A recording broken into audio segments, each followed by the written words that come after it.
ਵਾਹਿਗੁਰੂ ਜੀ ਕਾ ਖਾਲਸਾ ਵਾਹਿਗੁਰੂ ਜੀ ਕੀ ਫਤਿਹ। ਆਓ ਗੁਰੂ ਪਿਆਰੀ ਸਾਧ ਸੰਗਤ ਜੀਓ, ਆਓ ਸਾਰੇ ਸੰਗਤ ਰੂਪ ਦੇ ਵਿੱਚ ਜੁੜ ਕੇ ਸਤਿਗੁਰਾਂ ਦੀ ਬਾਣੀ ਦੀ ਵਿਚਾਰ ਕਰੀਏ, ਸਤਿਗੁਰਾਂ ਦੇ ਉਪਦੇਸ਼ ਨੂੰ ਸਮਝੀਏ, ਮੰਨੀਏ, ਕਮਾਉਣ ਦੀ ਕੋਸ਼ਿਸ਼ ਕਰੀਏ। ਆਪਾਂ ਵਿਚਾਰ ਰਹੇ ਹਾਂ ਗੌੜੀ ਸੁਖਮਣੀ ਮਹੱਲੇ 5ਵੇਂ ਦੀ ਬਾਣੀ, ਜਿਸ ਵਿੱਚ ਆਪਾਂ ਨੇ 15 ਸ਼ਲੋਕ ਤੇ 15ਵੀਂ ਅਸ਼ਟਪਦੀ ਆਪਾਂ ਵਿਚਾਰੇ ਸੀ। 15 ਸ਼ਲੋਕ ਵਿਚਾਰੇ ਨੇ ਤੇ 15ਵੀਂ ਅਸ਼ਟਪਦੀ ਦੀ ਆਪਾਂ ਕੱਲ੍ਹ ਵਿਚਾਰ ਕਰ ਰਹੇ ਸੀ। 2 ਪਦੇ ਰਹਿ ਗਏ ਸਨ ਵਿਚਾਰ ਨੂੰ, 6 ਪਦੇ ਆਪਾਂ ਵਿਚਾਰੇ ਸੀ। ਆਓ ਆਪਾਂ ਅੱਗੇ ਵਿਚਾਰ ਸ਼ੁਰੂ ਕਰਦੇ ਹਾਂ। ਸਤਿਗੁਰੂ ਜੀ ਸਮਝਾ ਰਹੇ ਸਨ,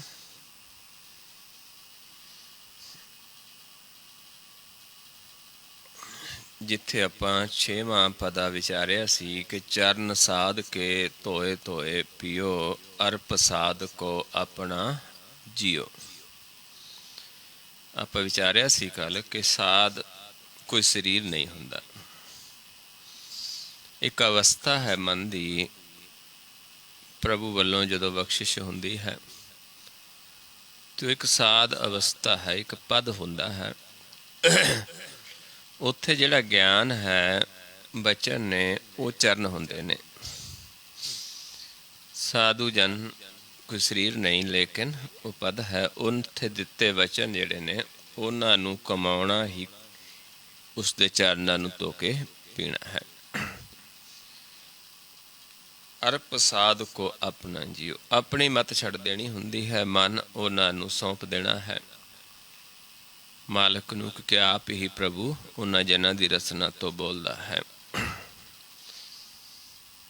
ਸਾਧ ਕੀ ਧੂਰ ਕਰੋ ਇਸ਼ਨਾਨ, ਉਸਦੇ ਬਚਨਾਂ ਦੇ ਵਿੱਚ ਮਨ ਦਾ ਇਸ਼ਨਾਨ ਕਰਨਾ ਹੈ, ਗਿਆਨ ਦੇ ਵਿੱਚ ਮਨ ਦਾ ਇਸ਼ਨਾਨ ਕਰਨਾ ਹੈ। ਗਿਆਨ ਸ੍ਰੇਸ਼ਟ ਉੱਤਮ ਇਸ਼ਨਾਨ ਆਪਾਂ ਅੱਗੇ ਵਿਚਾਰਾਂਗੇ ਸੁਖਮਨੀ ਸਾਹਿਬ ਦੇ ਵਿੱਚ ਹੀ, ਕਿ ਉਹਨਾਂ ਬਚਨਾਂ ਦੇ ਵਿੱਚ ਮਨ ਨੇ ਇਸ਼ਨਾਨ ਕਰਨਾ ਹੈ ਗਿਆਨ ਦੁਆਰਾ। ਤੀਰਥ ਨਹਾਉਣ ਜਾਓ, ਤੀਰਥ ਨਾਮ ਹੈ। ਤੀਰਥ ਸ਼ਬਦ ਵਿਚਾਰ ਅੰਤਰ ਗਿਆਨ ਹੈ। ਤੀਰਥ ਹੈ ਜਿੱਥੇ ਮਨ ਇਸ਼ਨਾਨ ਕਰਦਾ ਹੈ। ਸਾਧ ਉੱਪਰ ਜਾਈਏ ਕੁਰਬਾਨ, ਉਸ ਦੇ ਬਚਨਾਂ ਨੂੰ ਮੰਨਣਾ, ਕਮਾਉਣਾ, ਉਸ ਤੋਂ ਕੁਰਬਾਨ ਜਾਣਾ ਹੈ। ਸਾਧ ਸੇਵਾ ਬੜਭਾਗੀ ਪਾਈ ਹੈ, ਪਰ ਇਹ ਜਿਹੜੀ ਸੇਵਾ ਹੈ ਉਹਦੇ ਬਚਨਾਂ ਨੂੰ ਕਮਾਉਣਾ, ਉਹਦਾ ਸੰਗ ਕਰਨਾ, ਉਹਦੇ ਜੋ ਦਿੱਤੇ ਬਚਨ ਕਮਾਉਣੇ ਨੇ, ਚਰਨਾਂ ਨਾਲ ਜੁੜਨਾ ਹੈ, ਚਰਨ ਧੋ ਕੇ ਪੀਣੇ, ਬਚਨਾਂ ਨੂੰ ਕਮਾਉਣਾ, ਮਨ ਦਾ ਇਸ਼ਨਾਨ ਕਰਨਾ, ਇਹ ਬੜਭਾਗੀ ਜੀਵਾਂ ਨੂੰ ਹੀ ਪ੍ਰਾਪਤ ਹੁੰਦਾ ਹੈ। ਸਾਧ ਸੰਗ ਹਰ ਕੀਰਤਨ ਗਾਈਏ, ਸਾਧੂ ਜਨਾਂ ਦਾ ਸੰਗ ਕਰਕੇ ਹਰੀ ਦਾ ਕੀਰਤਨ, ਕਿਉਂਕਿ ਸਾਧੂ ਹਰੀ ਦਾ ਕੀਰਤਨ ਕਰਦੇ ਨੇ। ਪਰ ਕਿਹੜਾ ਕੀਰਤਨ? ਇੱਕ ਸੰਸਾਰ ਦੇ ਵਿੱਚ ਹੋਰ ਜੀਵ ਕਰਦੇ ਨੇ, ਰਾਗੀ ਕਰਦੇ ਨੇ, ਲੇਕਿਨ ਇੱਥੇ ਜਿਹੜਾ ਕੀਰਤਨ ਹੈ ਇਹ ਇੱਕ ਗਿਆਨ ਦਾ ਕੀਰਤਨ ਹੈ। ਇੱਕ ਸੁਰਤੀ ਦੁਆਰਾ ਕਿਵੇਂ ਸੇਵਾ ਕਰਨੀ ਹੁੰਦੀ ਹੈ। ਓਅੰਕਾਰ ਏਕ ਧੁਨ ਏਕੋ, ਓਅੰਕਾਰ ਦੀ ਧੁਨ ਹੈ, ਇੱਕ ਹੀ ਧੁਨ ਹੈ, ਇੱਕੋ ਰਾਗ ਹੈ, ਇੱਕ ਹੀ ਗਿਆਨ ਦਿੰਦੇ ਨੇ, ਇੱਕ ਨੂੰ ਦਿਖਾਉਣਾ ਹੈ। ਓਅੰਕਾਰ ਏਕ ਧੁਨ ਏਕੋ, ਇੱਕੋ ਰਾਗ ਅਲਾਪੈ, ਏਕਾ ਦੇਸੀ ਏਕ ਦਿਖਾਵੈ, ਇੱਕੋ ਰਿਹਾ ਵਿਆਪੈ। ਕਿਉਂਕਿ ਇੱਕ ਹੀ ਵਿਆਪ ਰਿਹਾ ਹਰ ਥਾਂ 'ਤੇ, ਉਸੇ ਦਾ ਗਿਆਨ ਦਿੰਦੇ ਨੇ। ਏਕਾ ਸੁਰਤ, ਸੁਰਤੀ ਵੀ ਸਾਰਿਆਂ ਦੀ ਇੱਕ ਹੈ।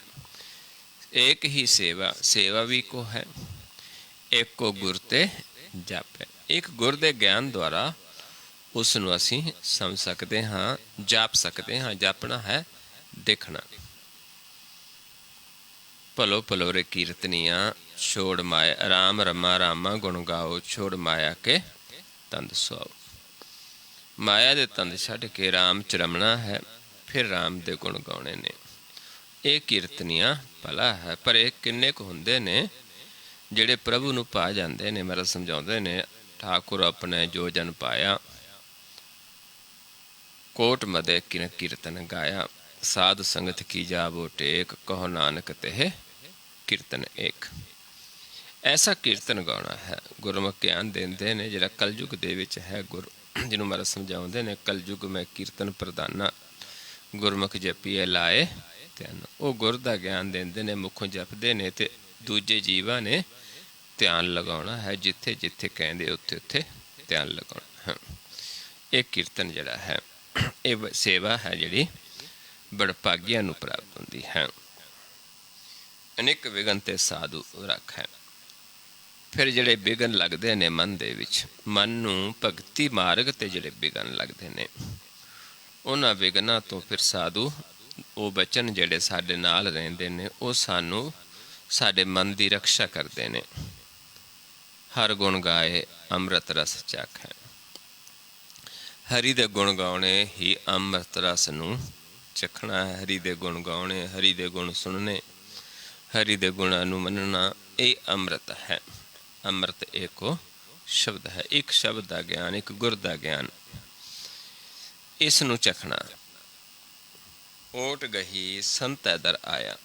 जेड़े जीव ओट लेंदे ने संत जनां दी, प्रभु दे दर ते जांदे ने, सर्व सुख नानक ते पाया।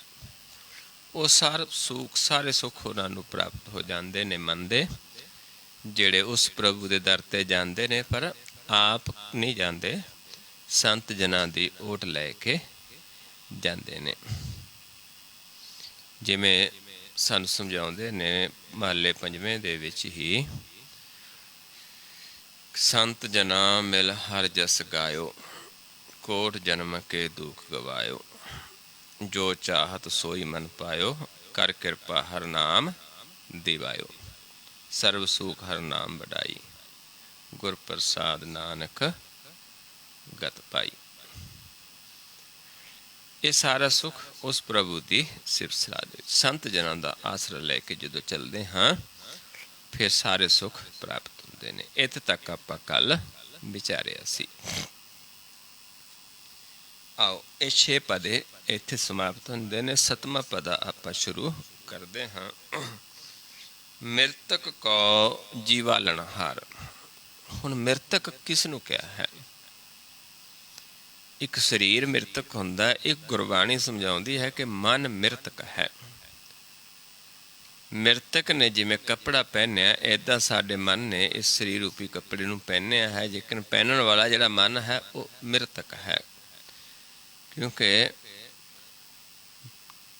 कौन जीवत है? जिन्हां दे मन दे विच हरि वसिया है। दूजे नूं गुरबाणी जीवत नहीं कहंदी। सो जीविया जिस मन वसिया सोए, नानक अवर ना जीवै कोई। जिहड़ा जीवत नहीं वो मृतक है। फिर जिहड़ा मन मृतक है, तन करके जीवत है, मन मृतक है, फिर वो ज्ञान जिहड़ा है गुर दा टूटी गंढणहार प्रभु उसनूं फिर जिवालना शुरू करता है, उसनूं जीवन देंदा है। किवें जिवाउंदा है? जिसनूं महाराज समझाउंदे ने, मूआ जिवाया अमृत पियाया, बहुड़ मरना होई। जदों अमृत पी के फिर मन जीवित होंदा है, उसनूं कहंदे ने मृतक नूं जीवाउणा। कौन जिवा सकता है? प्रभु। मृतक को जीवालनहार, भूखे भूखे को देवत आधार। भूखा कौन है?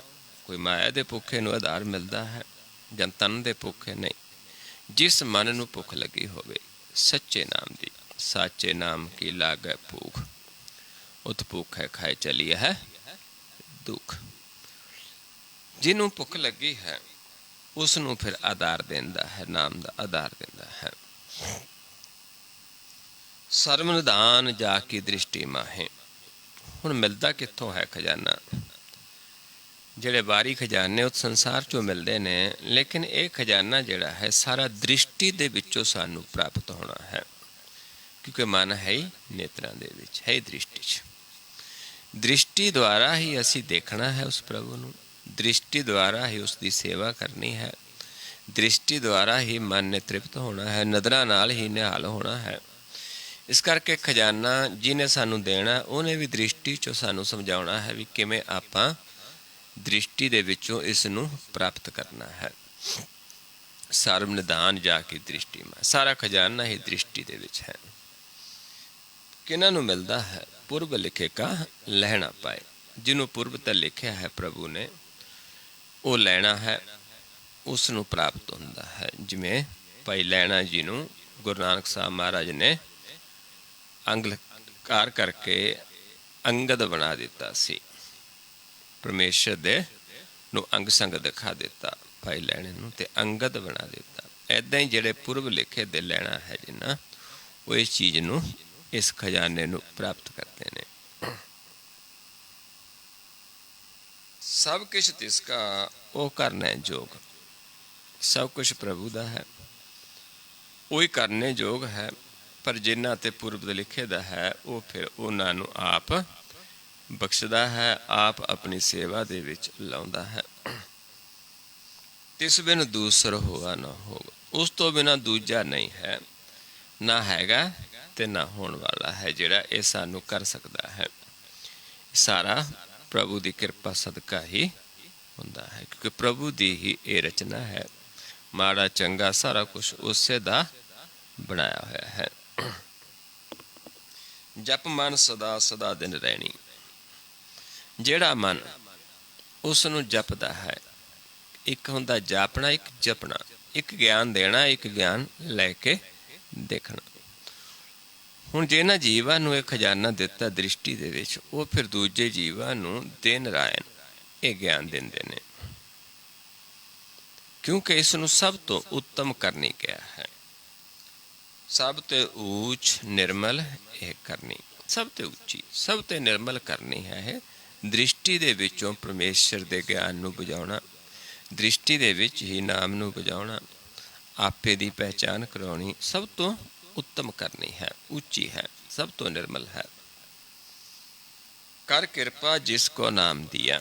ਆਪ ਕਿਰਪਾ ਕਰਦਾ ਹੈ ਜਿਸ ਨੂੰ ਇਹ ਖਜ਼ਾਨਾ ਦਿੰਦਾ ਹੈ। ਨਾਨਕ ਸੋ ਜਾ ਨਿਰਮਲ ਥੀਆ। ਉਹ ਜਨ ਫਿਰ ਨਿਰਮਲ ਹੋ ਜਾਂਦਾ ਹੈ, ਉਸ ਦਾ ਮਨ ਪ੍ਰਕਾਸ਼ ਹੋ ਜਾਂਦਾ ਹੈ। ਸਾਰਾ ਖਜ਼ਾਨਾ ਹੀ ਦ੍ਰਿਸ਼ਟੀ ਦੇ ਵਿੱਚ ਉਸ ਨੂੰ ਬਖਸ਼ ਦਿੰਦਾ ਹੈ ਪ੍ਰਭੂ। ਜਾ ਕੇ ਮਨ ਗੁਰ ਕੀ ਪ੍ਰਤੀਤ। ਫਿਰ ਜਿਹੜੇ ਜੀਵ ਇਹ ਗੁਰ ਦਾ ਗਿਆਨ ਲੈ ਕੇ ਪ੍ਰਤੀਤ ਕਰਦੇ ਨੇ, ਗੁਰ 'ਤੇ ਭਰੋਸਾ ਕਰਦੇ ਨੇ, ਗੁਰ ਦਾ ਗਿਆਨ ਲੈਂਦੇ ਪਹਿਲਾਂ, ਫਿਰ ਗੁਰ 'ਤੇ ਭਰੋਸਾ ਕਰਦੇ ਨੇ, ਤਿਸ ਜਨ ਆਵੈ ਹਰ ਪ੍ਰਭ ਚੀਤ। ਉਹਨਾਂ ਨੂੰ ਦੇ ਚਿੱਤ ਦੇ ਵਿੱਚ ਹਰੀ ਪ੍ਰਭੂ ਆ ਕੇ ਵਸ ਜਾਂਦਾ ਹੈ। ਜਿਹੜੇ ਗੁਰ 'ਤੇ ਪ੍ਰਤੀਤ ਕਰਦੇ ਨੇ, ਭਰੋਸਾ ਕਰਦੇ ਨੇ, ਵਿਸ਼ਵਾਸ ਕਰਦੇ ਨੇ, ਸਰਦਾ ਕਰਦੇ ਨੇ, ਸਰਦਾ ਰੱਖਦੇ ਨੇ। ਭਗਤ ਭਗਤ ਸੁਣੀਐ ਤਿਹ ਲੋਏ। ਇਹ ਸੰਸਾਰ ਦੇ ਵਿੱਚ ਉਹੀ ਭਗਤੀ ਕਰਦੇ ਨੇ, ਉਹਨਾਂ ਤੋਂ ਹੀ ਸਾਨੂੰ ਭਗਤੀ ਦਾ ਗਿਆਨ ਮਿਲਦਾ ਹੈ, ਕਿਉਂਕਿ ਉਹ ਇੱਕ ਪ੍ਰਭੂ ਦੀ ਭਗਤੀ ਕਰਦੇ ਨੇ, ਦੂਜਿਆਂ ਨੂੰ ਉਸੇ ਦਾ ਗਿਆਨ ਦਿੰਦੇ ਨੇ। ਜਾ ਕਾ ਹਿਰਦਾ ਏਕੋ ਹੋਏ। ਉਹੀ ਭਗਤ ਨੇ ਸੰਸਾਰ ਦੇ ਵਿੱਚ ਜਿਨ੍ਹਾਂ ਦੇ ਹਿਰਦੇ ਵਿੱਚ ਇੱਕ ਪਰਮੇਸ਼ਰ ਵਸਦਾ ਹੈ। ਜੇ ਦੋ ਪਾਸੇ ਪਿਆਰ ਕਰਦਾ ਹੈ ਜੀਵ, ਉਹ ਭਗਤ ਨਹੀਂ ਹੈ।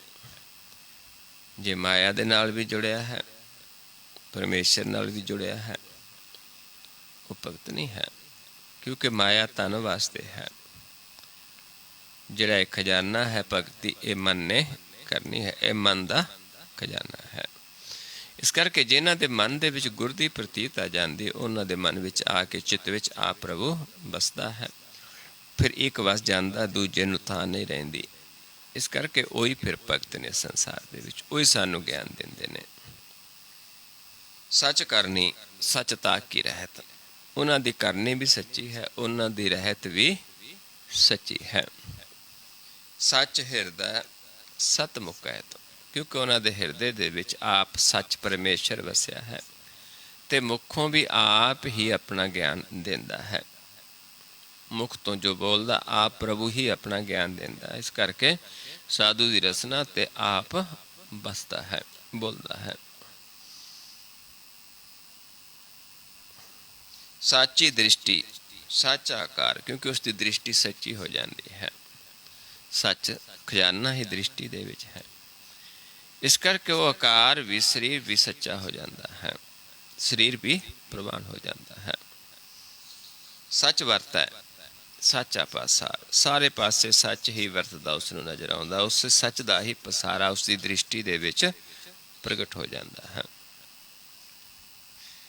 ਪਾਰ ਬ੍ਰਹਮ ਜਿਨ ਸੱਚ ਕਰ ਜਾਤਾ, ਜਿਨ੍ਹਾਂ ਨੇ ਪਾਰ ਬ੍ਰਹਮ ਨੂੰ ਗੁਰ ਦੇ ਗਿਆਨ ਲੈ ਕੇ, ਪ੍ਰਤੀਤ ਕਰਕੇ ਜਾਣ ਲਿਆ, ਸੱਚ ਕਰਕੇ,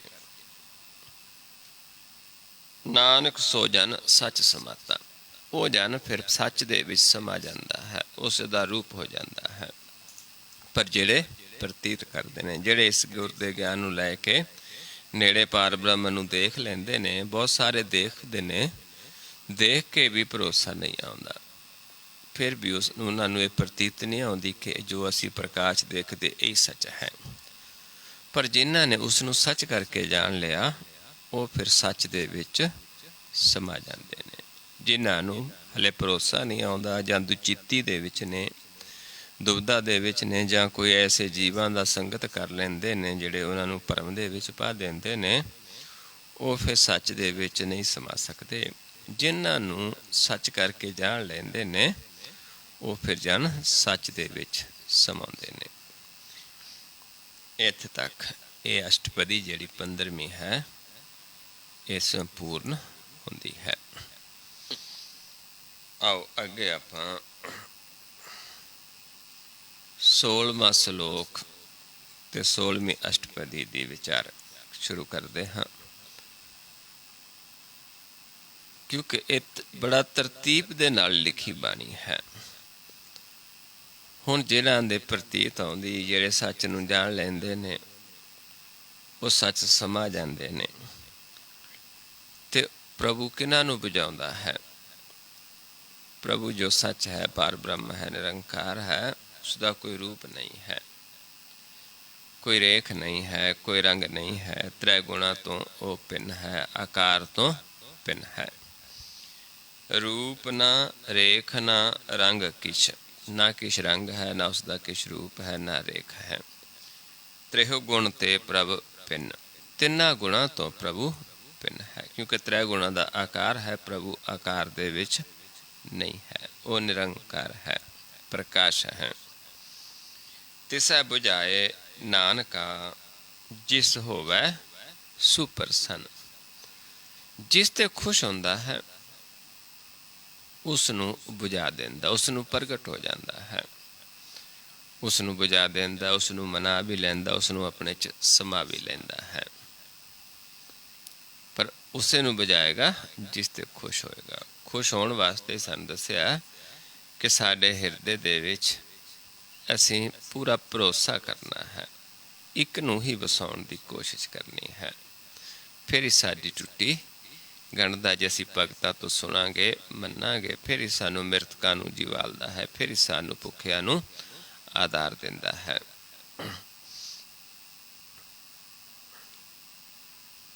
ਅਸ਼ਟਪਦੀ ਦੇ ਵਿੱਚ ਅੱਗੇ ਆਪਾਂ ਵਿਚਾਰਦੇ ਹਾਂ।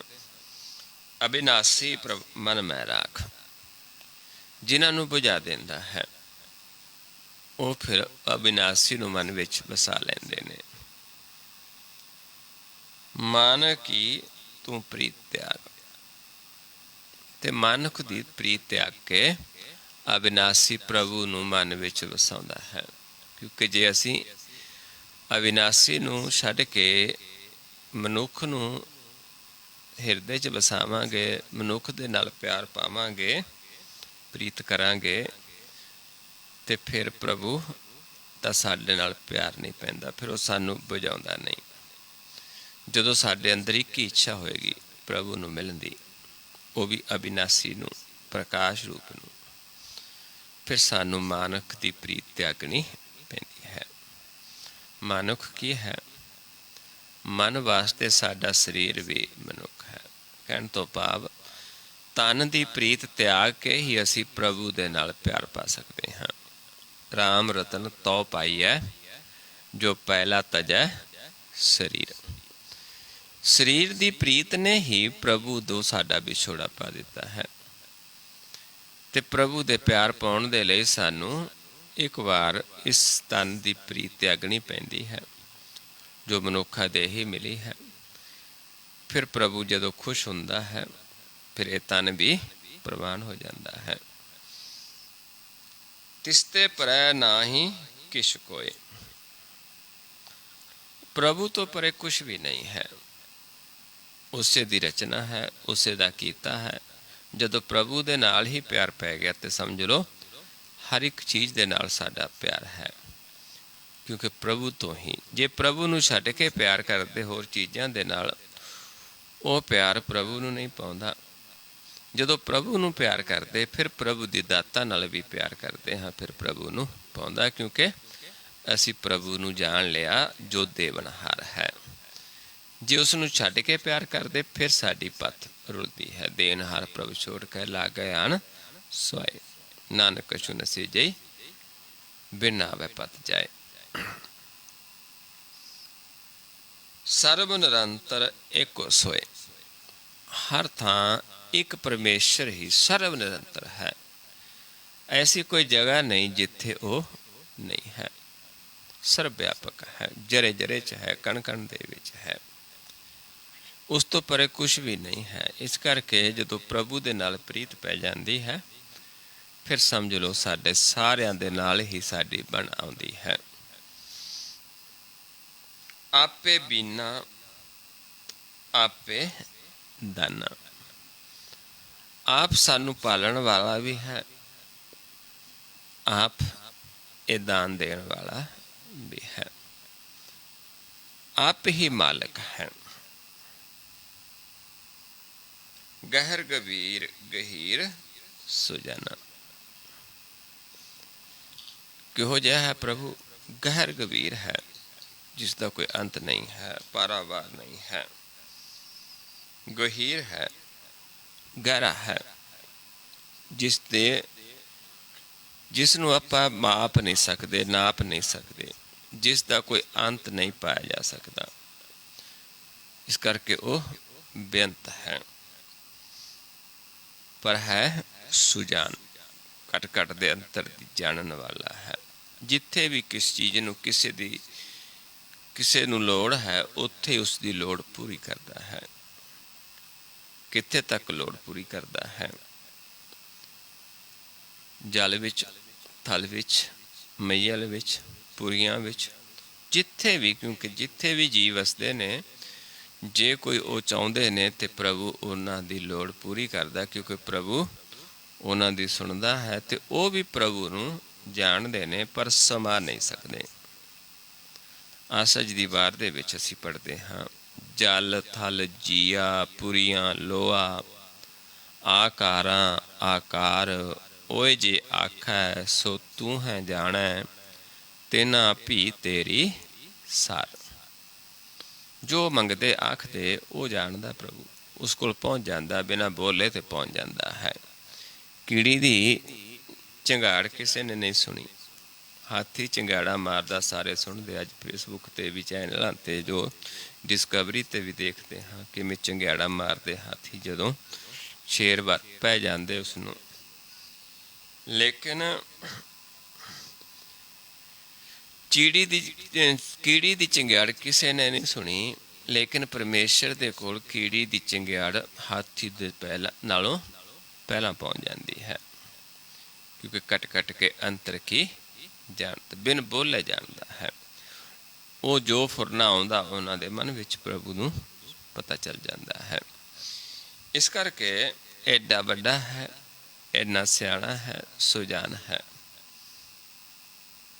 ਪਾਰ ਬ੍ਰਹਮ ਪਰਮੇਸ਼ਰ ਗੋਬਿੰਦ, ਪਾਰ ਬ੍ਰਹਮ ਹੈ, ਪਰਮੇਸ਼ਰ ਹੈ, ਗੋਬਿੰਦ ਹੈ। ਉਸੇ ਦੇ ਨਾਮ ਨੇ, ਇੱਕ ਪਰਮੇਸ਼ਰ ਦੇ ਹੀ, ਜਿਹੜਾ ਪਾਲਣ ਵਾਲਾ ਵੀ ਹੈ, ਸੰਸਾਰ ਨੂੰ ਪਾਲਣਹਾਰ ਹੈ, ਪੈਦਾ ਕਰਨ ਵਾਲਾ ਹੈ। ਕਿਰਪਾ ਨਿਦਾਨ ਦਿਆਲ ਬਖਸ਼ਿੰਦ, ਕਿਰਪਾ ਦਾ ਖਜ਼ਾਨਾ ਹੈ, ਦਿਆਲੂ ਹੈ, ਬਖਸ਼ਿੰਦ ਹੈ, ਬਖਸ਼ਣ ਵਾਲਾ ਹੈ, ਸਾਡੇ ਕੀਤੇ ਗਲਤੀਆਂ ਨੂੰ, ਪਾਪਾਂ ਨੂੰ ਬਖਸ਼ ਦਿੰਦਾ ਹੈ। ਸਾਧ ਤੇਰੇ ਕੀ ਚਰਨੀ ਪਾਓ, ਪਰ ਕਿਵੇਂ ਬਖਸ਼ਦਾ ਹੈ? ਜਿਹੜੇ ਉਹਦੇ ਸਾਧੂ ਜਨ ਨੇ, ਜਿਨ੍ਹਾਂ ਨੂੰ ਆਪ, ਜਿਨ੍ਹਾਂ ਦੀ ਰਸਨਾ 'ਤੇ ਬੋਲਦਾ ਹੈ, ਜਿਨ੍ਹਾਂ ਦੇ ਹਿਰਦੇ ਦੇ ਵਿੱਚ ਆਪ ਪ੍ਰਗਟ ਹੋ ਕੇ ਵਸਦਾ ਹੈ, ਉਹਨਾਂ ਦੀ ਸ਼ਰਨ ਦੇ ਵਿੱਚ ਜਾਂਦੇ ਹਾਂ ਅਤੇ ਉਹ ਸਾਨੂੰ ਫਿਰ ਪ੍ਰਭੂ ਦੇ ਨਾਲ ਜੋੜਦੇ ਨੇ, ਕਿਉਂਕਿ ਪ੍ਰਭੂ ਆਪ ਉਹਨਾਂ ਨੂੰ ਉਹਨਾਂ ਦੀ ਆਪਣੇ ਜਨਾਂ ਦੀ ਰਸਨਾ ਦੁਆਰਾ ਗਿਆਨ ਦੇ ਕੇ ਆਪਣੇ ਨਾਲ ਮਿਲਾ ਲੈਂਦਾ ਹੈ। ਇਸ ਕਰਕੇ ਸਾਧੂ ਜਨਾਂ ਤੋਂ ਬਿਨਾਂ ਨਹੀਂ ਮਿਲਿਆ ਜਾਂਦਾ। ਜਿਵੇਂ ਅੱਜ ਜੋ ਸੰਗਰਾਂਦ ਦਾ ਦਿਹਾੜਾ ਹੈ, ਜੇਠ ਦੇ ਮਹੀਨੇ ਦੀ ਸੰਗਰਾਂਦ, ਆਪਾਂ ਕੱਲ੍ਹ ਨੂੰ ਇਸ ਮਹੀਨੇ 'ਤੇ ਵਿਚਾਰ ਕਰਾਂਗੇ, ਕਿਉਂਕਿ ਹਰੇਕ ਮਹੀਨੇ ਆਪਾਂ ਇੱਕ ਦਿਨ ਲੁਧਿਆਣੇ ਰੱਖਦੇ ਹਾਂ ਸੰਗਰਾਂਦ ਦੇ ਦਿਹਾੜੇ 'ਤੇ। ਲੇਕਿਨ ਜੇਠ ਦੇ ਮਹੀਨੇ ਵਿੱਚ ਵੀ ਜਿਹੜਾ 12 ਮਾਹ ਦੀ ਬਾਣੀ ਹੈ, ਉਸ ਵਿੱਚ ਸਤਿਗੁਰੂ ਸਮਝਾਉਂਦੇ ਨੇ ਵੀ ਆਪਣਾ ਲਿਆ ਪ੍ਰਭੂ ਨਹੀਂ ਮਿਲਦਾ। ਜੇ ਆਪਣਾ ਲਿਆ ਮਿਲਦਾ ਹੁੰਦਾ ਫਿਰ ਆਪਾਂ ਵਿਛੜਦੇ ਹੀ ਨਹੀਂ। ਉਹ ਕਿਵੇਂ ਮਿਲਦਾ ਹੈ? ਸਾਧੂ ਜਨਾਂ ਦਾ ਸੰਗ ਕਰਕੇ। ਆਪਣ ਲਿਆ ਜੇ ਮਿਲੈ ਵਿਛੜ ਕਿਉਂ ਰਵਾਨਾ, ਸਾਧੂ ਸੰਗ ਪ੍ਰਾਪਤੇ ਨਾਨਕ ਰੰਗ ਮਾਨਨ। ਇਸ ਕਰਕੇ ਸਾਧੂ ਜਨਾਂ ਦੀ ਸ਼ਰਨ ਦੇ ਵਿੱਚ ਗਿਆ। ਸਾਧੂ ਕੋਈ ਸਰੀਰ ਨਹੀਂ, ਜਿਵੇਂ ਆਪਾਂ ਕਿਤੇ ਬੈਠੇ ਜੋ ਬਚਨ ਨੇ ਉਹਨਾਂ ਨੂੰ ਸੁਣ ਕੇ ਮੰਨ ਕੇ ਹੀ ਆਪਾਂ ਪ੍ਰਭੂ ਦੀ ਸ਼ਰਨ ਵਿੱਚ ਜਾ ਸਕਦੇ ਹਾਂ। ਇਹ ਨਹੀਂ ਵੀ ਸਰੀਰ ਕੋਲ ਹੀ ਜਾਣਾ ਜਾਂ ਉੱਥੇ ਜਾ ਕੇ ਮੱਥੇ ਹੀ ਟੇਕਣੇ, ਪੈਸੇ ਦੇਣੇ, ਐਸਾ ਕੁਛ ਨਹੀਂ ਹੈ। ਕਿਉਂਕਿ ਇੱਕ ਗਿਆਨ ਹੈ, ਇੱਕ ਅਵਸਥਾ ਹੈ ਪ੍ਰਭੂ ਵੱਲੋਂ ਲਾਈ ਡਿਊਟੀ ਹੈ। ਪ੍ਰਭੂ ਚਾਹੁੰਦਾ ਹੈ ਕਿ ਸਾਰੇ ਪ੍ਰਭੂ ਨੂੰ ਮਿਲਣ, ਸਾਰੇ ਜੁੜਨ ਅਤੇ ਸਾਰੇ ਆਪਣੇ ਜੀਵਨ ਨੂੰ ਸਫਲ ਕਰਨ, ਕਿਉਂਕਿ ਆਪਾਂ ਉਸ ਦੇ ਬੱਚੇ ਹਾਂ, ਉਹ ਸਾਡਾ ਪਿਤਾ ਹੈ। ਨਾਨਕ ਕੈ ਮਨ ਇਹ ਅਨਰਾਓ।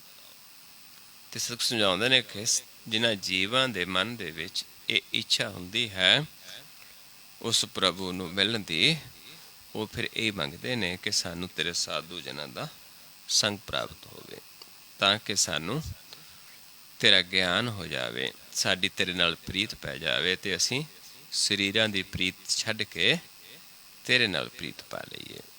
ਕਿਉਂਕਿ ਤਾਂ ਹੀ ਪੈਂਦੀ ਹੈ ਜੇ ਸਾਧੂ ਜਨਾਂ ਦਾ ਸੰਗ ਕਰਦੇ, ਕਿਉਂਕਿ ਉੱਥੇ ਖੁਸ਼ ਹੁੰਦਾ ਹੈ ਪ੍ਰਭੂ। ਸਾਧ ਸੰਗ ਨਾਨਕ ਪ੍ਰਭ ਸੁਪਰਸੰਨ। ਆਪ ਖੁਸ਼ ਹੁੰਦਾ ਹੈ ਜਦੋਂ ਸਾਧੂ ਜਨਾਂ ਦਾ ਸੰਗ ਕਰਕੇ ਆਪਾਂ ਪ੍ਰਭੂ ਦੀ ਸਿਫਤ ਸਲਾਹ ਸੁਣਦੇ ਹਾਂ, ਕਿਉਂਕਿ ਉੱਥੇ ਸੁਣਨ ਵਾਲਾ ਵੀ ਆਪ ਹੈ, ਉੱਥੇ ਕਰਨ ਵਾਲਾ ਵੀ, ਕਥਨ ਵਾਲਾ ਵੀ ਆਪ ਹੈ। ਆਪ ਕਥਾ ਆਪ ਸੁਣਨਾ ਹਾਰ। ਮਨਸਾ ਪੂਰਨ ਸਰਨਾ ਜੋਗ। ਮਨਸਾ ਪੂਰੀ ਕਰਦਾ ਹੈ, ਪਰ ਕਿਹਨਾਂ ਦੀ? ਜਿਹੜੇ ਉਸ ਸ਼ਰਨ ਦੇ ਵਿੱਚ ਆਉਂਦੇ ਨੇ, ਉਹਨਾਂ ਦੀ ਸ਼ਰਨ ਦੇ ਯੋਗ ਹੁੰਦੇ ਨੇ। ਸਰਨ ਜੋਗ ਸੁਣ ਸਰਨੀ ਆਏ, ਕਰ ਕਿਰਪਾ ਪ੍ਰਭ ਆਪ ਮਿਲਾਏ। ਅੱਗੇ ਆਪਾਂ ਵਿਚਾਰਾਂਗੇ ਸੁਖਮਨੀ ਸਾਹਿਬ ਦੀ ਬਾਣੀ ਨੂੰ ਹੀ, ਵੀ ਜਿਹੜੇ ਸ਼ਰਨ ਯੋਗ ਨੇ ਉਹ ਸ਼ਰਨ ਵਿੱਚ ਆਉਂਦੇ ਨੇ, ਆਪ ਪ੍ਰਭੂ ਕਿਰਪਾ ਕਰਕੇ ਉਹਨਾਂ ਨੂੰ ਮਿਲਾਉਂਦਾ ਹੈ। ਜਿਹੜੇ ਫਿਰ ਸ਼ਰਨ ਦੇ ਯੋਗ ਨੇ ਉਹ ਆਉਂਦੇ ਨੇ, ਉਹਨਾਂ ਦੀ ਮਨਸਾ ਪੂਰੀ ਕਰਦਾ ਹੈ। ਜੋ ਕਰ ਪਾਇਆ ਸੋਈ ਹੋਗਾ। ਜੋ ਫਿਰ ਜੀਵ ਕਰਦਾ ਹੈ ਪ੍ਰਭੂ ਕਿਰਪਾ ਕਰ ਦਿੰਦਾ ਹੈ, ਉਹੀ ਹੁੰਦਾ ਹੈ। ਜਿਹੜੇ ਉਹਦੀ ਸ਼ਰਨ ਦੇ ਯੋਗ ਨੇ ਉਹ ਫਿਰ ਸ਼ਰਨ ਵਿੱਚ ਆਉਂਦੇ, ਉਹਨਾਂ ਦੀ ਮਨਸਾ ਪੂਰੀ ਕਰਦਾ। ਪਰ ਪੂਰੀ ਕਿਹਦੀ ਹੋਏਗੀ? ਜਿਹਦੀ ਆਪ ਪ੍ਰਭੂ ਕਰਦਾ ਹੈ। ਹਰਨ ਭਰਨ ਜਾ ਕਾ ਨੇਤਰ ਫੁਰ। ਖਾਲੀਆਂ ਨੂੰ ਭਰਨ ਵਾਲਾ ਉਸ ਪ੍ਰਭੂ ਦਾ ਜੋ ਨੇਤਰ ਹੈ, ਜਿਹੜਾ ਨੇਤਰ, ਕਿਉਂਕਿ ਇੱਕ ਨੇਤਰ ਨੇ ਸੰਸਾਰ ਨੂੰ ਦੇਖਣ ਵਾਲੇ ਨੇ, ਇੱਕ ਨੇਤਰ ਨੇ ਨਿਰੰਕਾਰ ਨੂੰ ਦੇਖਣ ਵਾਲਾ ਹੈ। ਜਦੋਂ ਦੋਨੋਂ ਨੇਤਰ ਇੱਕ ਦ੍ਰਿਸ਼ਟ ਹੋ ਜਾਂਦੇ ਨੇ, ਜਿਨ੍ਹਾਂ ਨੂੰ ਗੁਰਬਾਣੀ ਦਿਵ ਦ੍ਰਿਸ਼ਟ ਵੀ ਕਹਿੰਦੀ ਹੈ, ਜਿਹੜੇ ਗੁਰ ਦੇ ਗਿਆਨ ਦੁਆਰਾ ਇੱਕ ਦਿਵ ਦ੍ਰਿਸ਼ਟ ਹੋ ਜਾਂਦੇ ਨੇ, ਉਹ ਫਿਰ ਪ੍ਰਭੂ ਨੂੰ ਦੇਖਦੇ ਨੇ। ਪਰ ਹੁੰਦੀ ਕਿਵੇਂ ਹੈ? ਸਤਿਗੁਰ ਦੇ ਗਿਆਨ ਦੁਆਰਾ, ਜਿਸ ਨੂੰ ਆਪਾਂ ਪੜ੍ਹਦੇ ਹਾਂ, ਇਹ ਨੇਤਰੋ ਮੇਰਿਓ ਹਰ ਤੁਮ ਮੈਂ ਜੋ ਤਰੀ, ਹਰ ਬਿਨ ਅਵਰ ਨਾ ਦੇਖੋ ਕੋਈ, ਹਰ ਬਿਨ ਅਵਰ ਨਾ ਦੇਖੋ ਕੋਈ, ਨਦਰੀ ਹਰ ਨਿਹਾਲਿਆ। ਇਹ ਵੀ ਸੰਸਾਰ ਤੁਮ ਦੇਖਦੇ, ਇਹ ਹਰ ਕਾ ਰੂਪ ਹੈ, ਰੂਪ ਨਦਰੀ ਆਇਆ, ਗੁਰ ਪ੍ਰਸਾਦੀ ਪੂਜਿਆ। ਜਾ ਵੇਖਾਂ ਹਰ ਇੱਕ ਹੈ, ਹਰ ਬਿਨ ਅਵਰ ਨਾ ਕੋਈ, ਕਹਿ ਨਾਨਕ ਇਹ ਨੇਤਰ ਅੰਧ ਸੇ ਸਤਿਗੁਰ ਮਿਲਿਆ ਦਿਵ ਦ੍ਰਿਸ਼ਟ ਹੋਈ। ਜਦੋਂ ਸੱਚਾ ਗੁਰ ਮਿਲ ਜਾਂਦਾ ਹੈ, ਉਸ ਗੁਰ ਦੁਆਰਾ ਇਹ ਹਰ ਨੇਤਰਾਂ ਨੂੰ ਭਰ ਦਿੰਦਾ ਹੈ। ਉਸ ਪ੍ਰਭੂ ਦਾ ਜੋ ਮੰਤਰ ਹੈ, ਗੁਰ ਦਾ ਗਿਆਨ ਹੈ। ਤਿਸ ਕਾ ਮੰਤਰ ਨਾ ਜਾਣੈ ਹੋਰ। ਪਰ ਕੋਈ ਹੋਰ ਜੀਵ ਕਹੇ, ਉਸ ਦੇ ਮੰਤਰ ਨਹੀਂ ਜਾਣਦਾ, ਆਪ ਹੀ ਜਾਣਦਾ। ਆਪ ਹੀ ਆਪਣੇ ਜਨਾਂ ਦੁਆਰਾ ਉਹ ਮੰਤਰ ਦਿੰਦਾ ਹੈ, ਜਿਹਦੇ ਨਾਲ ਕੀ ਹੁੰਦਾ ਕਿ ਸਾਡੀ ਜਿਹੜੇ ਦੋ ਨੇਤਰ ਨੇ ਇੱਕ ਹੋ ਜਾਂਦੇ ਨੇ, ਸਾਡੀ ਇੱਕ ਦ੍ਰਿਸ਼ਟੀ ਹੋ ਜਾਂਦੀ ਹੈ। ਸੱਜਾ ਨੇਤਰ ਖੱਬੇ ਸਮਾ ਜਾਂਦਾ ਹੈ। ਸੱਜੇ ਨੂੰ ਸੂਰਜ ਕਿਹਾ, ਖੱਬੇ ਨੂੰ ਚੰਦਰਮਾ ਕਿਹਾ। ਸਸੀਅਰ ਦੇ ਘਰ ਸੂਰ ਸਮਾਉਂਦਾ ਹੈ। ਆਨੰਦ ਰੂਪ ਮੰਗਲ ਸਦ ਜਾਕੈ। ਜਿੱਥੇ ਆਨੰਦ ਰੂਪ ਹੈ, ਜਿੱਥੇ ਸਦਾ ਉਸ ਪ੍ਰਭੂ ਦੇ ਫਿਰ ਸਿਫਤ ਸਲਾਹ ਹੈ, ਆਨੰਦ ਦੀ ਅਵਸਥਾ ਹੈ। ਸਰਬ ਥੋਕ ਸੁਣਿਆ ਕਰਤਾ ਕੈ। ਸਾਧੂ ਜਨ ਜਿਨ੍ਹਾਂ ਦੇ ਹਿਰਦੇ 'ਚ ਵਸਦਾ ਹੈ, ਉਹ ਉਸ ਦੇ ਮੰਗਲ ਗਾਉਂਦੇ ਨੇ। ਸਦਾ ਆਨੰਦ ਹੈ। ਉੱਥੇ ਸਾਰਾ ਕੁਛ ਫਿਰ ਪ੍ਰਾਪਤ ਹੁੰਦਾ, ਕਿਉਂਕਿ ਉੱਥੋਂ ਹੀ ਪ੍ਰਭੂ ਸਾਨੂੰ ਆਪਣੇ ਸਾਧੂ ਜਨਾਂ ਦੁਆਰਾ ਹੀ ਗਿਆਨ ਦਿੰਦਾ ਹੈ। ਰਾਜ ਮੈਂ ਰਾਜ, ਜੋਗ ਮੈਂ ਜੋਗੀ। ਰਾਜਿਆਂ ਦੇ ਵਿੱਚ ਸਭ ਤੋਂ ਵੱਡਾ ਰਾਜ ਤਾਂ ਸੰਸਾਰ 'ਚ ਬਹੁਤ ਨੇ, ਲੇਕਿਨ ਬਹੁਤ ਤੁਛ ਨੇ ਜੇ ਪ੍ਰਭੂ ਦੇ ਰਾਜ ਨੂੰ ਦੇਖੀਏ। ਖੰਡਾ ਬ੍ਰਹਮੰਡਾਂ ਦੇ ਵਿੱਚ ਰਾਜ ਹੈ, ਲੋਕ ਪਰਲੋਕ ਦੇ ਵਿੱਚ, ਖੰਡਾ ਪਤਾਲ ਦੇ ਵਿੱਚ, ਲੋਕ ਜਿਹੜਾ ਭੂਮ ਲੋਕ, ਪਤਾਲ ਲੋਕ, ਆਕਾਸ਼ ਲੋਕ, ਸਭ ਉਸ ਪ੍ਰਭੂ ਦਾ ਹੈ। ਕਰੋੜਾਂ ਬ੍ਰਹਮੰਡਾਂ ਦਾ ਮਾਲਕ ਹੈ। ਉਸ ਦੇ ਵਰਗਾ ਹਰ ਸਮਾਨ ਨਹੀਂ ਕੋ ਰਾਜਾ। ਹਰੀ ਦੇ ਸਮਾਨ ਕੋਈ ਰਾਜਾ ਨਹੀਂ ਹੈ। ਤੇ ਜਿਨ੍ਹਾਂ ਜਨਾਂ ਨੂੰ ਆਪਣਾ ਜਨਾ ਦਿੰਦਾ ਹੈ, ਉਹ ਵੀ ਅਵਿਨਾਸੀ ਰਾਜਾ ਹੈ। ਇਸ ਕਰਕੇ ਸਮਝਾਉਂਦੇ ਨੇ ਕਿ ਜੋਗ ਮੈਂ ਜੋਗੀ, ਜੁੜਨਾ ਸਾਰਿਆਂ ਤੋਂ ਸ੍ਰੇਸ਼ਟ ਹੋ ਜਾਂਦਾ ਹੈ। ਕਿਉਂਕਿ ਜੋਗੀ ਮਹਾਰਾਜ ਸਮਝਾਉਂਦੇ ਨੇ ਕਿ ਜੋਗ ਜਿਹੜਾ ਗੱਲਾਂ ਦੇ ਨਾਲ ਨਹੀਂ ਹੁੰਦਾ, ਇੱਕ ਦ੍ਰਿਸ਼ਟ ਸਮਸਰ ਦ੍ਰਿਸ਼ਟੀ ਨੂੰ ਕਰਨਾ ਜਾਣਦਾ ਹੋਵੇ, ਉਹ ਗੁਰਬਾਣੀ ਅਨੁਸਾਰ ਜੋਗੀ ਹੈ। ਗੱਲੀ ਜੋਗ ਨਾ ਹੋਈ, ਏਕ ਦ੍ਰਿਸ਼ਟ ਕਰ ਸਮਸਰ ਜਾਣੈ, ਜੋਗੀ ਕਹੀਐ ਸੋਈ। ਉਹਨਾਂ ਜੋਗੀਆਂ ਦੇ ਵਿੱਚੋਂ ਉਹ ਜੋਗੀ ਹੈ। ਤਪ ਮੈਂ ਤਪੀਸਰ, ਕਿਉਂਕਿ ਕੁਛ ਲੋਕ ਤਪ ਕਰ ਸਕਦੇ ਨੇ ਘੰਟਾ, 2 ਘੰਟੇ, 4 ਘੰਟੇ, 6 ਘੰਟੇ, 10 ਘੰਟੇ, ਲੇਕਿਨ ਇਹ ਸਦਾ ਤਪ ਹੈ। ਜਦੋਂ ਮੈਨੂੰ ਮਹਾਰਾਜ ਸਮਝਾਉਂਦੇ ਨੇ, ਨਾਮ ਰਤੇ ਸਦਾ ਤਪ ਹੋਏ। ਜਦੋਂ ਮਨ ਨਾਮ 'ਚ ਰਤਿਆ ਗਿਆ, ਫਿਰ ਕਰਨ ਦੀ ਲੋੜ ਨਹੀਂ, ਸਦਾ ਤਪ ਹੈ। ਇਸ ਕਰਕੇ ਤਪੀਆਂ ਦੇ ਵਿੱਚੋਂ ਤਪੀਸਰ ਹੈ। ਗ੍ਰਸਤ ਮੈਂ ਭੋਗੀ। ਗ੍ਰਸਤ ਦੇ ਵਿੱਚ, ਗ੍ਰਸਤ ਕਿਸਦਾ ਹੈ? ਇਹ ਗ੍ਰਸਤ ਸੰਸਾਰਿਕ ਹੈ। ਇੱਥੇ ਗ੍ਰਸਤ ਹੈ ਜਿਹੜਾ ਪ੍ਰਭੂ ਦੇ ਨਾਲ, ਜਿੱਥੇ ਸਦਾ ਭੋਗ ਕਰਦਾ ਹੈ, ਜਿੱਥੇ ਸਦਾ ਪ੍ਰਭੂ ਦੇ ਨਾਲ ਮਿਲੇ ਰਹਿੰਦੇ ਹਾਂ, ਜਿਹਨੂੰ ਮਹਾਰਾਜ ਸਮਝਾਉਂਦੇ ਨੇ। ਕਿਉਂਕਿ ਆਪਾਂ ਪਹਿਲਾਂ ਹੀ ਵਿਚਾਰਿਆ ਹੈ ਕਿ ਗ੍ਰਸਤ ਦੇ ਵਿੱਚ ਕੌਣ? ਅਣਦਿਨ ਕੀਰਤਨ ਕੇਵਲ ਵਖਿਆਨ, ਗ੍ਰਸਤ ਮੈਂ ਸੋਈ ਨਿਰਵਾਨ। ਏਕ ऊपर जिस जन की आशा तिसकी कटिए, जम की फासा पार ब्रह्म की जिस मन भूख, नानक तिसे ना लागे दुख। ਇਸ ਕਰਕੇ ਇਹ ਗ੍ਰਸਤ ਦੇ ਵਿੱਚ ਫਿਰ ਉਹ ਜੀਵ ਸਦਾ ਉਸ ਪ੍ਰਭੂ ਦੇ ਨਾਲ ਭੋਗ ਕਰਦੇ ਨੇ। ਉਸਦੇ ਜਨ ਉੱਚ ਸਮਾਏ ਨੇ, ਕਿਉਂਕਿ ਸਾਨੂੰ ਨਾਰੀ ਕਿਹਾ, ਉਸ ਨੂੰ ਪੁਰਖ ਕਿਹਾ ਹੈ। ਧਿਆਏ ਧਿਆਏ ਭਗਤੈ ਸੁਖ ਪਾਇਆ। ਧਿਆ ਧਿਆ ਕੇ ਭਗਤਾਂ ਨੇ ਸੁਖ ਪ੍ਰਾਪਤ ਕੀਤਾ ਹੈ। ਸਦਾ ਉਸ ਮਨ ਵਿੱਚ ਵਸਿਆ ਰਹਿੰਦਾ ਹੈ, ਸਦਾ ਸਮਾਏ ਰਹਿੰਦੇ ਨੇ। ਨਾਨਕ ਤਿਸ ਪੁਰਖ ਰਾਖੇ ਨੇ ਅੰਤ ਨਾ ਪਾਇਆ। ਪਰ ਉਸ ਪ੍ਰਭੂ ਪਰਮੇਸ਼ਰ ਦਾ ਕੋਈ ਅੰਤ ਨਹੀਂ ਪਾ ਸਕਦਾ। ਕਿੰਨੇ ਜੀਵਾਂ ਦੇ ਨਾਲ ਇੱਕੋ ਸਮੇਂ, ਕਿਉਂਕਿ ਸਾਰਿਆਂ 'ਚ ਜੋਤ ਹੈ, ਸਾਰਿਆਂ ਦੇ ਨਾਲ ਭੋਗ ਕਰ ਸਕਦਾ ਹੈ। ਸਾਰੇ ਏਕਾ ਪੁਰਖ ਸਵਾਈ ਨਾਰ, ਇੱਕ ਹੀ ਪੁਰਖ ਹੈ। ਇਸ ਕਰਕੇ ਉਹਦੇ ਵਰਗਾ ਦੂਜਾ ਨਹੀਂ ਹੈ। ਇਸ ਕਰਕੇ ਸਾਨੂੰ ਸਮਝਾਉਂਦੇ ਨੇ, ਪਰ ਜੇ ਆਪਾਂ ਕਹੀਏ ਵੀ ਅਸੀਂ ਉਸ ਦਾ ਅੰਤ ਪਾ ਲਵਾਂਗੇ, ਅੰਤ ਨਹੀਂ ਪਾ ਸਕਦੇ।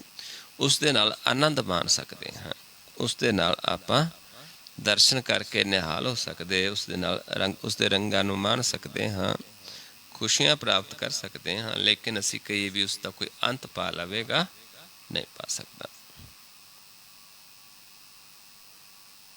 ਸੋ ਆਓ ਗੁਰਮੁਖ ਪਿਆਰਿਓ, ਆਪਾਂ ਨਾਲ ਅਭਿਆਸ ਵੀ ਕਰੀਏ, ਫਿਰ ਆਪਾਂ ਕੱਲ੍ਹ ਨੂੰ ਅੱਗੇ ਵਿਚਾਰਾਂਗੇ। ਆਓ, ਜਿਹੜਾ ਖਜ਼ਾਨਾ ਦ੍ਰਿਸ਼ਟੀ 'ਚੋਂ ਹੀ ਮਿਲਣਾ ਹੈ, ਜੋ ਮਿਲਣਾ ਹੈ ਦ੍ਰਿਸ਼ਟੀ 'ਚੋਂ ਮਿਲਣਾ ਹੈ।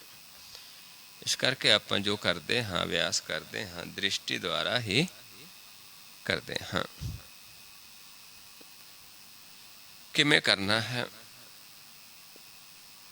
ਕਿਵੇਂ ਦ੍ਰਿਸ਼ਟੀ ਨੂੰ, ਨੇਤਰਾਂ ਨੂੰ ਇੱਕ ਕਰਨਾ ਹੈ, ਕਿਵੇਂ ਆਪਣੀ ਦ੍ਰਿਸ਼ਟੀ ਨੂੰ ਦਿਵ ਦ੍ਰਿਸ਼ਟ ਕਰਨਾ ਹੈ, ਉਹ ਗੁਰ ਦੇ ਗਿਆਨ ਦੁਆਰਾ।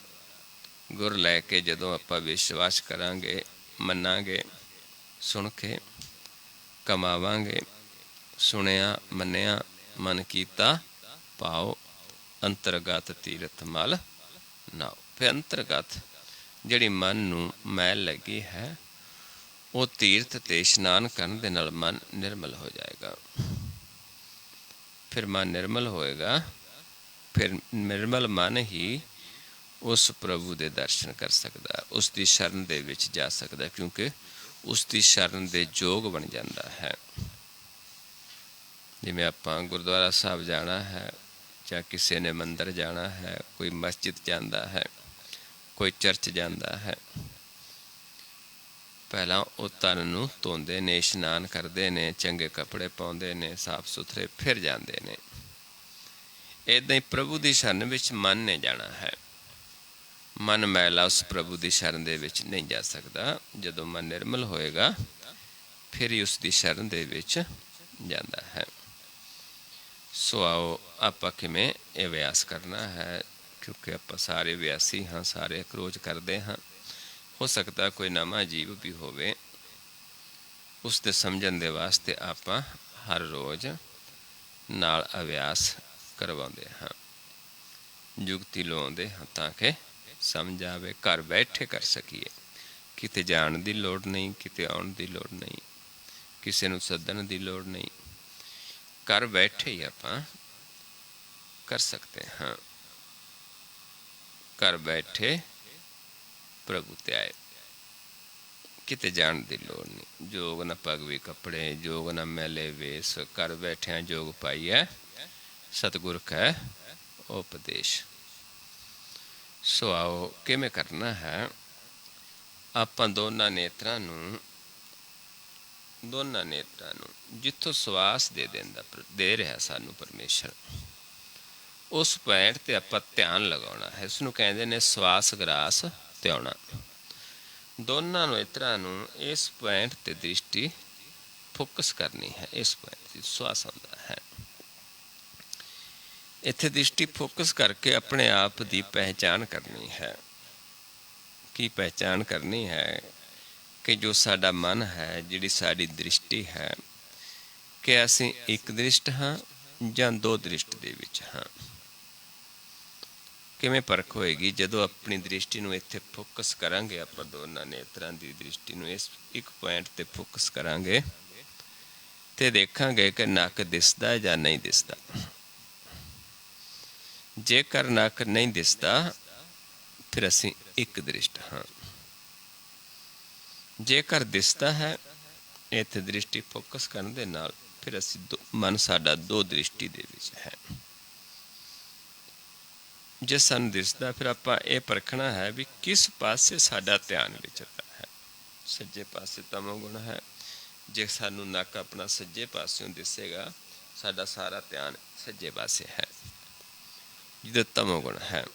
ਜੇ ਸਾਨੂੰ ਨੱਕ ਖੱਬੇ ਪਾਸਿਓਂ ਦਿਸੇਗਾ, ਫਿਰ ਸਾਡਾ ਧਿਆਨ ਖੱਬੇ ਪਾਸੇ ਹੈ, ਜਿਹਦਾ ਰਜੋ ਗੁਣ ਹੈ।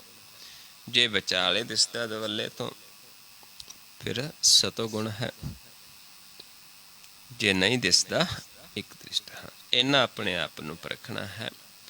ਉਸ ਤੋਂ ਬਾਅਦ ਫਿਰ ਮੈਂ ਆਪ ਜੀ ਨੂੰ ਇੱਕ ਆਵਾਜ਼ ਦੇਵਾਂਗਾ ਕਿ ਧਿਆਨ ਸਾਹਮਣੇ ਲੈ ਕੇ ਆਓ, ਮੇਰੇ ਵੱਲ ਦੇਖ ਲਓ ਕਿਵੇਂ ਕਰਨਾ ਹੈ। ਜੇ ਕੋਈ ਨਵਾਂ ਜੀਵ ਹੈ, ਕਿਉਂਕਿ ਹੋਣਾ ਸਾਰਾ ਦ੍ਰਿਸ਼ਟੀ ਦੇ ਵਿੱਚੋਂ, ਜੋ ਮਿਲਣਾ ਦ੍ਰਿਸ਼ਟੀ 'ਚੋਂ ਮਿਲਣਾ ਹੈ। पहला इस पॉइंट ते दसम करना है, दृष्टि नूं फोकस करके अपने आप नूं परखना है, देखना है कि नक दिसदा जां नहीं दिसदा, जे दिसदा किस पासों दिसदा है, सज्जे खब्बे जां विचाले। इन्ना परख के फिर मैं आप जी नूं इत्थों आवाज़ देवांगा कि ध्यान सामने लेके आओ, सामने देखना है। फिर मैं आप जी नूं आवाज़ देवांगा कि ध्यान मस्तक के सामने लै जाओ, पलकां उत्ते चुक दो।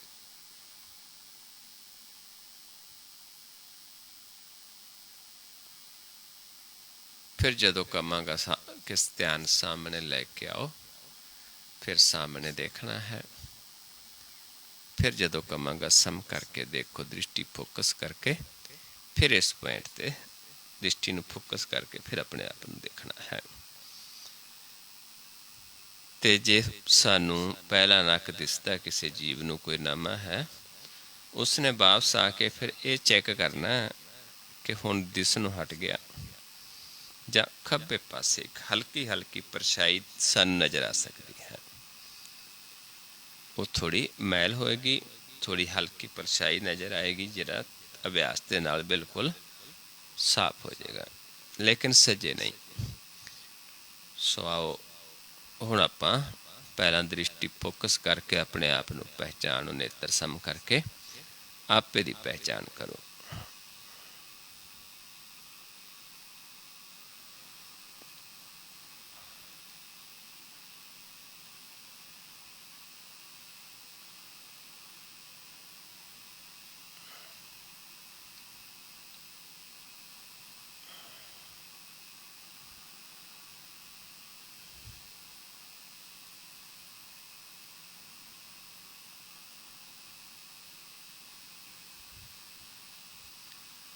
सामने लेके आओ ध्यान, सामने देखो।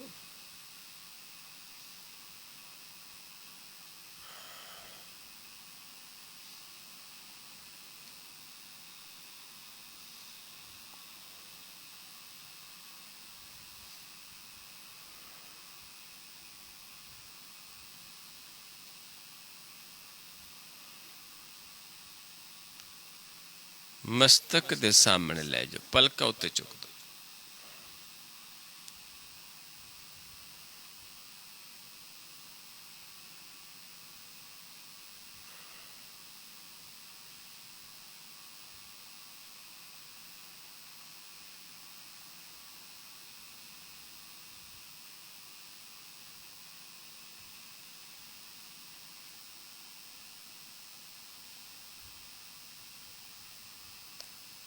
फिर सामने लेके आओ ध्यान।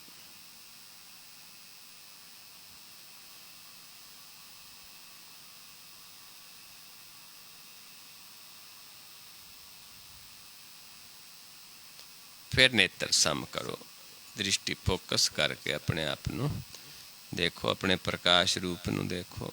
जे कोई नवां जीव जिसनूं नक दिसदा सी पहला, तो दृष्ट सी, वो देखो कि हुण मैं एक दृष्ट हो गया।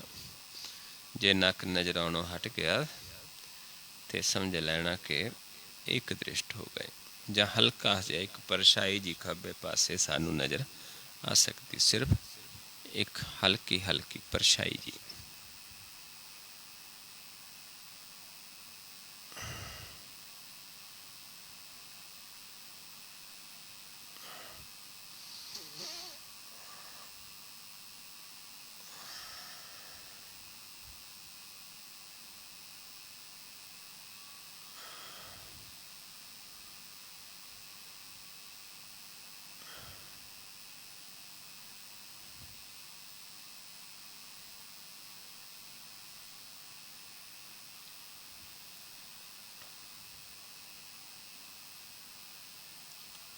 नीचे लै जो ध्यान हुण।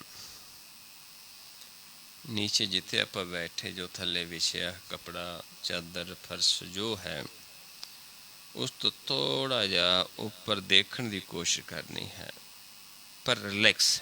इस पॉइंट नूं नहीं पकड़ना, हुण इस नूं छड्ड देना, सिर्फ नीचे ले जाना है, रिलैक्स होकर देखना है। क्योंकि जे इस पॉइंट नूं नाल नाल देखांगे फिर सानू दो दिसने शुरू हो जाएंगे, इस करके पॉइंट छड्ड देना आपां ने। हुण सिर्फ नीचे देखना रिलैक्स होके, थोड़ा जा चद्दर फर्श जो भी थल्ले बिछे उस तो थोड़ा जा ऊपर देखने की कोशिश करांगे। ਇੱਥੇ ਸਾਨੂੰ ਜਿਵੇਂ ਸਰੋਵਰ ਦੇ ਵਿੱਚ ਜਲ ਦੀਆਂ ਲਹਿਰਾਂ ਚੱਲਦੀਆਂ ਨੇ, ਇੱਦਾਂ ਇੱਥੇ ਸਾਨੂੰ ਪ੍ਰਕਾਸ਼ ਦੀਆਂ ਲਹਿਰਾਂ, ਪ੍ਰਕਾਸ਼ ਦੀ ਇੱਕ ਹਲਚਲ ਅਨੁਭਵ ਹੋਣੀ ਸ਼ੁਰੂ ਹੋਏਗੀ।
ਸਮ ਕਰਕੇ ਫਿਰ ਦੇਖੋ ਆਪਣੇ ਆਪ ਨੂੰ।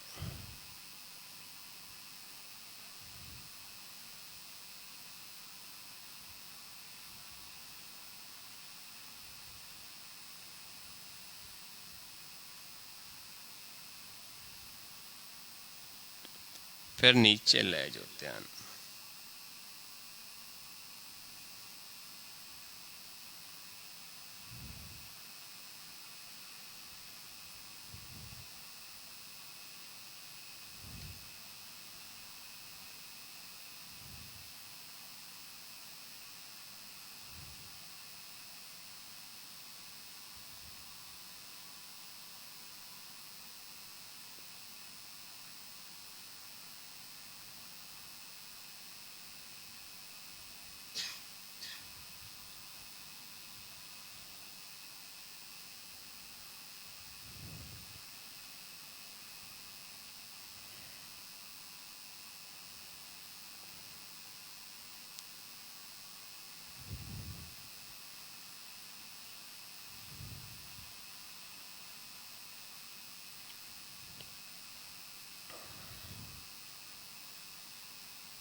फिर सम करके देखिए अपने आप ਨੂੰ पहचानिए, आपे दे दर्शन करिए दृष्टि फोकस करके।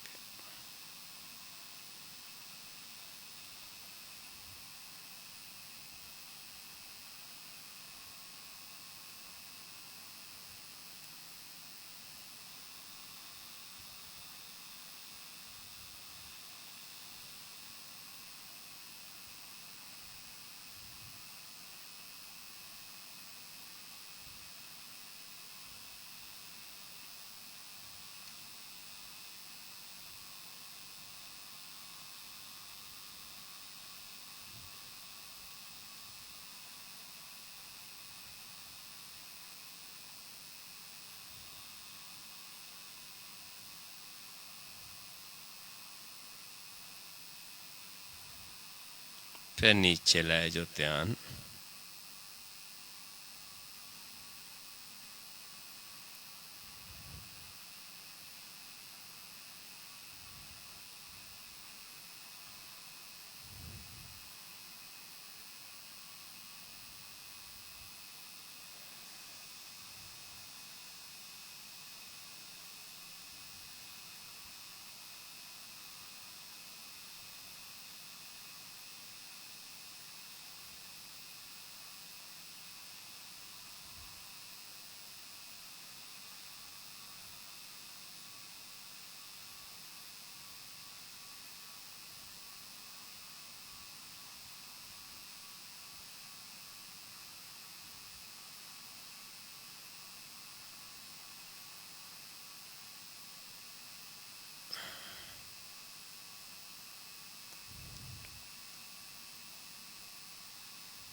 सामने लैके आओ ध्यान, सामने लाओ।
मस्तक दे सामने लै जो, पलक उत्ते चुक दो।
फिर सामने लेके आइए।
नीचे लै जो ध्यान।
ਸਮ ਕਰਕੇ ਦੇਖੀਏ ਆਪਣੇ ਆਪ ਨੂੰ, ਆਪਣੇ ਪ੍ਰਕਾਸ਼ ਰੂਪ ਨੂੰ ਦੇਖੋ, ਸਮ ਕਰਕੇ ਆਪਣੇ ਆਪ ਦੀ ਪਹਿਚਾਨ ਕਰੋ।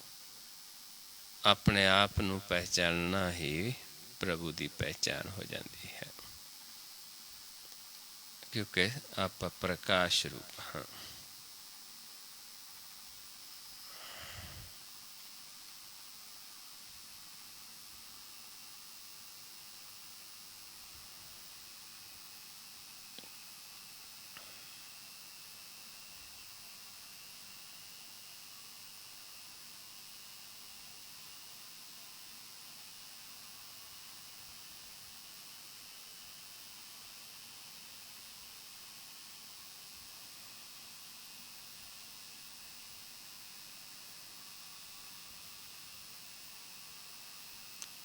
ਵਾਹਿਗੁਰੂ ਜੀ ਕਾ ਖਾਲਸਾ, ਵਾਹਿਗੁਰੂ ਜੀ ਕੀ ਫਤਿਹ।